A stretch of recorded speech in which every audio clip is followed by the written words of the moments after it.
do your best. Lalo na yung mga malalaki sa ng mga younger athletes. Pag nakikita ka nila na ginagawa mo lahat para sa training, para sa mga competition, may inspire sila. You doesn't have to have a gold medal, you doesn't have to have the medal or nakilala sa larangan ng swimming as long as you do your best. Inspire others. And the last question, what sacrifice have you made to pursue your swimming career? I did sacrifice my grades. Hindi siya sadya, actually. Trinatry ko siyang pagsabayan ng though, first year college naman, nagkaroon ako ng 4 na grade.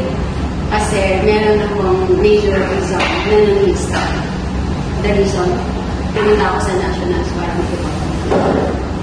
So, yun yung pinaka-isa sa mga na-sacrifice ng swimming. And, nasabi ko, eventually, yung family. Kasi, di ba, pagkapamanay ka kasi, alam nila na, kaya mo naman. Like, kaya mo naman na, hindi na isang magaling, gano'n. Pero yung, alam yun, yung kaya mo naman in terms of education, tapos malalaman nila na, hey, nagkaroon ka ng grade of 4 because, pumunta ka dun sa competition. So, I think yun yung pinaka-naging hindi naman daw, or yun yung parang magiging turnaround na sa college ka na, huwag mo nang pursue yung pagiging artist mo, focus ka na dun sa studies mo. Pero mas naging kasi siya, mas na-build actually yung relationship namin dun sa teacher ko, or dun sa instructor ko na nagbigay sa akin ng core. Kasi hindi ko din i-communicate sa kanya na ganun pala ako, na-miss or ganun pala ako sa competition. Like, so, tinanong ko kanya na meron bang exam, yung date, kung kailan yung competition na yun.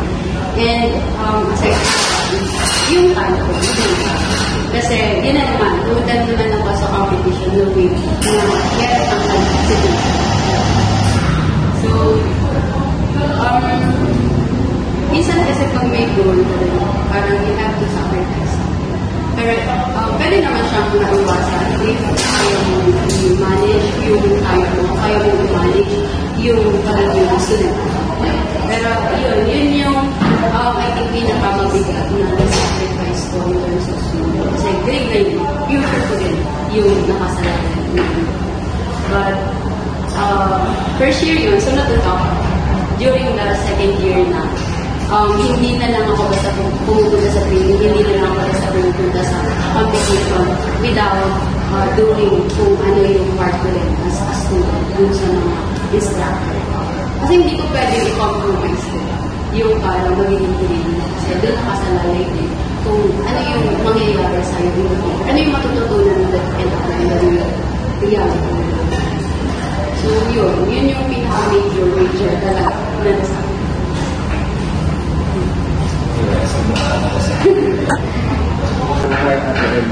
Can you tell me about the journey in competitive swimming? And when did you start and what sparked your interest?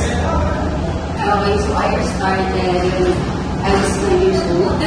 So grade 3, so nag-start ako. And hindi pa siya dali competitive swimming. Parang nag-start pa lang siya na sumasama sa mga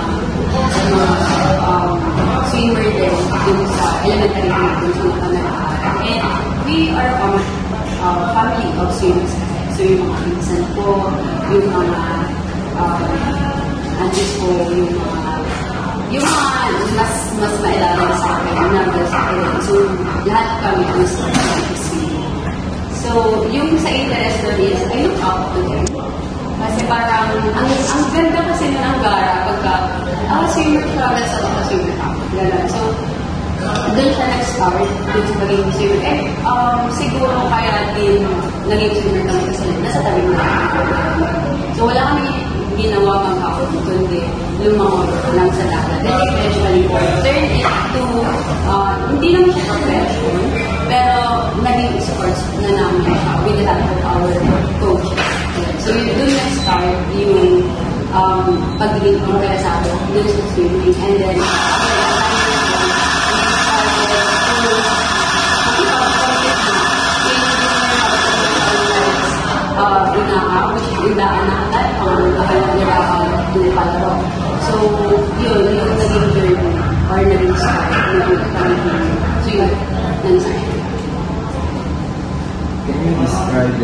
typical weekly day instead?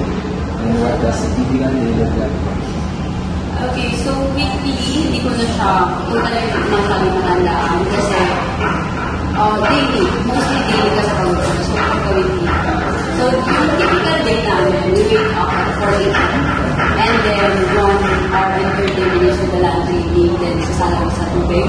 Namin mga dalawang oras. So, probably, 3 hours. So, ahon kami ng mga badwang 7:30 namin 8 breakfast. Tapos, after namin mag-eat kumain ng breakfast, maglilinis kami sa office namin. Kasi naka-in-house kami dati dito sa Mexico. So, naka-in-house kami dyan ng 1 month. Then, kami umuwi and walang princess.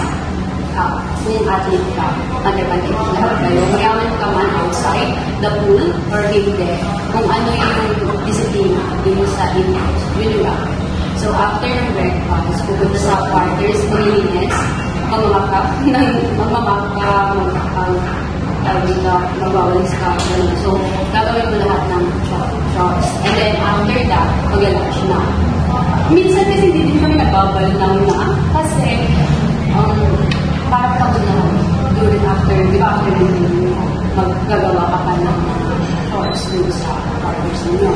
Then, after that, kakain ng lunch. Mag-assess ang magiging dalawa ko. Kasi sasali ko sa kami ng tubig na mag-assess. After, hanggang alas 6, yun. So, after yung 6, kakain, matutulog. The rest is, I mean, cycle siya. So, or so, yun yung nagiging typical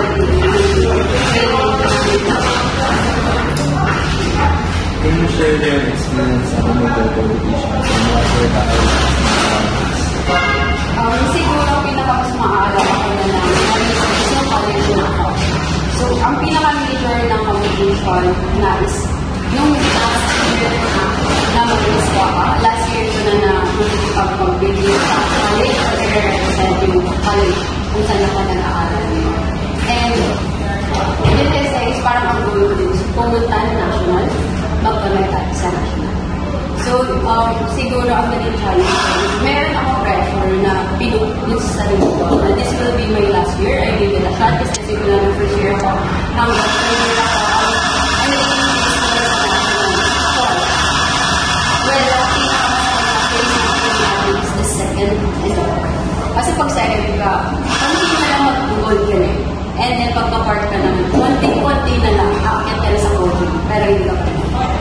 So, yun yung pinaka-main goal ko ng is makuha ng spot. And, yun naman, kasi na-meet yung goal doon. And, siguro, ang pinaka-challenge naman ang pinaka-challenge naman is pinakailangan mo mag-medal, hindi lang yung kapsalo.